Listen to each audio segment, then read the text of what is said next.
Bom dia, pessoal. Então, hoje a gente vai ver a tabela periódica. Vocês podem ver, ó, que ela tá separada por cores, tá? Deixa eu pegar um outro aqui para marcar melhor. Você pode ver que elas são separadas por cores e ela vai até o 118, tá?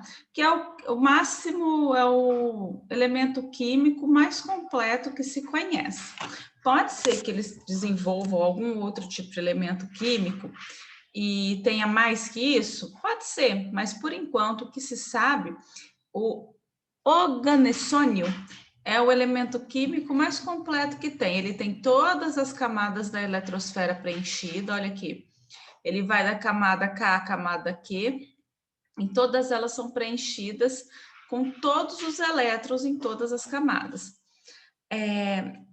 Então, aqui a gente tem a legenda, peraí, vou mostrar aqui para vocês.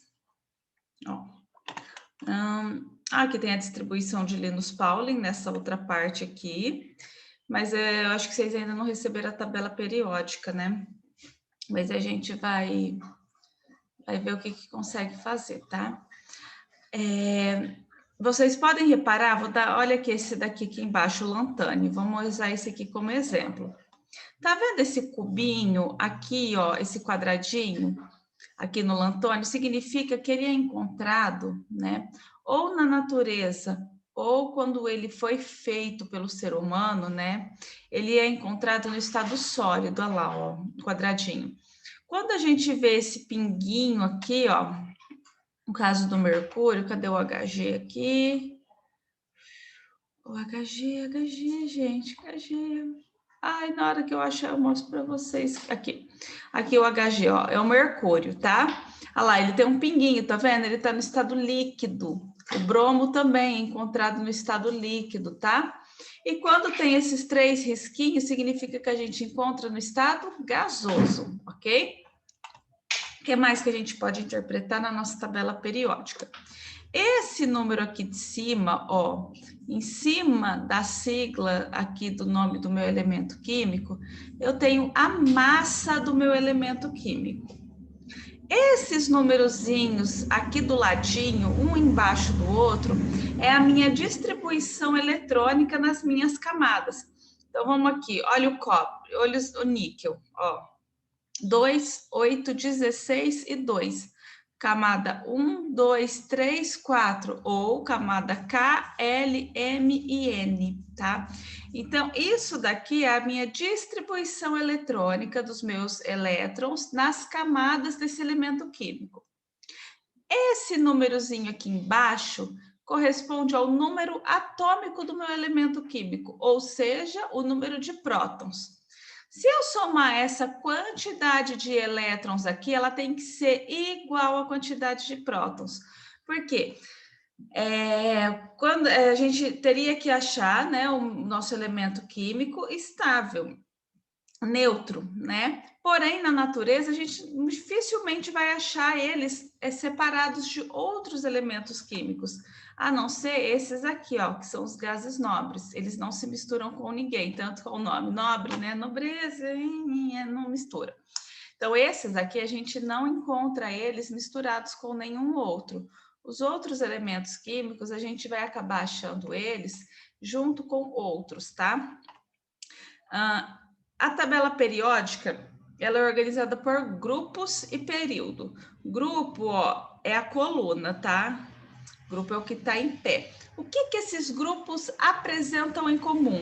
A mesma quantidade de elétrons na última camada. Então, olha só. Um elétron na última camada. Aqui, o grupo do berílio, ó. 2, 2, 2, 2, 2, 2, tá vendo? Isso daqui são elementos de transição, tá?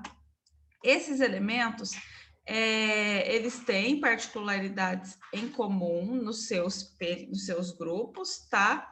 Porém, eles são elementos instáveis. Isso aí a gente vai estudar mais para frente. Ó, o grupo do boro, olha lá, 3 elétrons, tá? Então, os grupos são organizados pela quantidade de elétrons na última camada dos elementos químicos, tá? Os elementos químicos que possuem a mesma quantidade de elétrons na última camada são classificados nos mesmos grupos. E o período?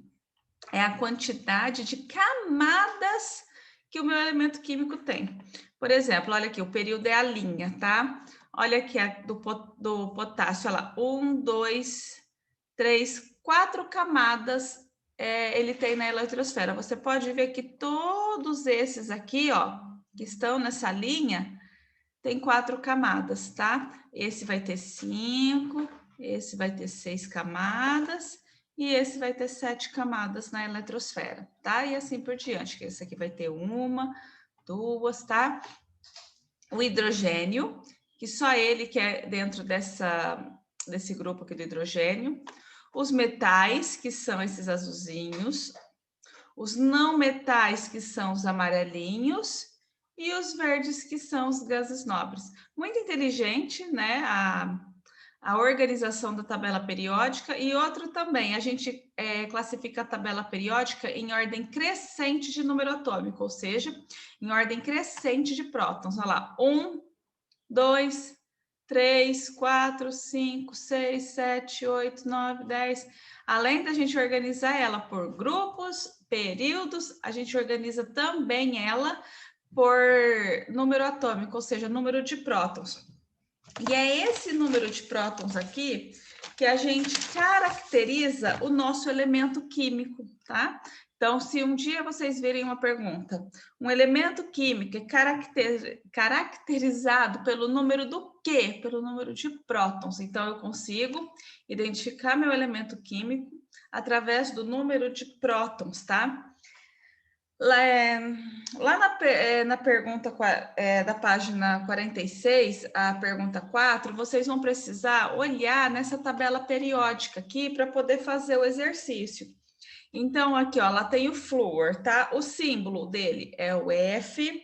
Qual que é a quantidade de prótons? É sempre essa daqui, ó, lá, ó, do flúor é 9, do oxigênio é 8, do nitrogênio é 7. Então, aqui do flúor, 9 prótons. Quantos elétrons ele tem? Se ele tem 9 prótons, ele tem 9 elétrons. Olha lá, 7 mais 2, 9.